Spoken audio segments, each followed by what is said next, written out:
Baik, untuk jawaban soal nomor 3A, menjelaskan prinsip dasar obat-obatan sehingga dapat langsung masuk ke dalam sirkulasi sistemik dan kemungkinan hambatannya pada model 2 kompartemen. Di mana seperti yang kita ketahui, model 2 kompartemen ini menganggap bahwa tubuh memiliki dua ruangan atau dua kompartemen, yaitu kompartemen 1 sistemik dan perifer. Di mana sistemik ini biasanya berupa darah, ginjal, dan lain sebagainya. Kemudian, kalau perifer berupa jaringan-jaringan dalam tubuh. Lalu ketika kita melakukan pemberian obat secara injeksi intravena, ini kita diperlukan jika dikehendakinya efek sistemik yang cepat, karena kelarutan injeksi masuk langsung ke dalam sirkulasi sistemik.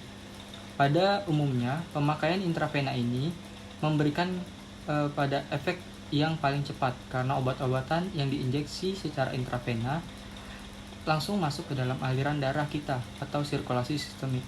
Dalam beberapa menit akan beredar ke seluruh tubuh. Di mana dalam pemberian intravena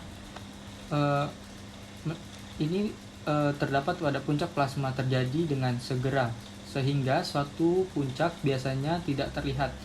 Pemberian intravena ini akan masuk ke dalam tubuh sehingga obat langsung didistribusikan.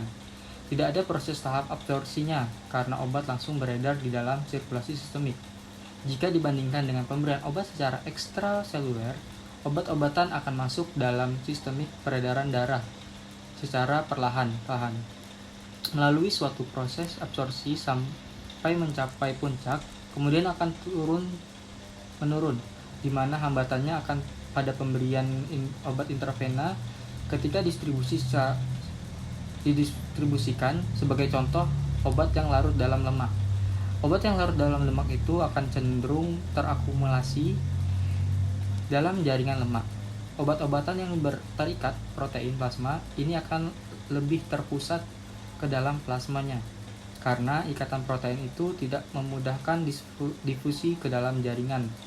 Oleh karena itu, faktor distribusi tersebut umumnya pada obat-obatan akan terkumpul secara tidak merata dalam jaringan, dan kelompok jaringan yang berbeda akan terakumulasi obat pada laju yang berbeda pula.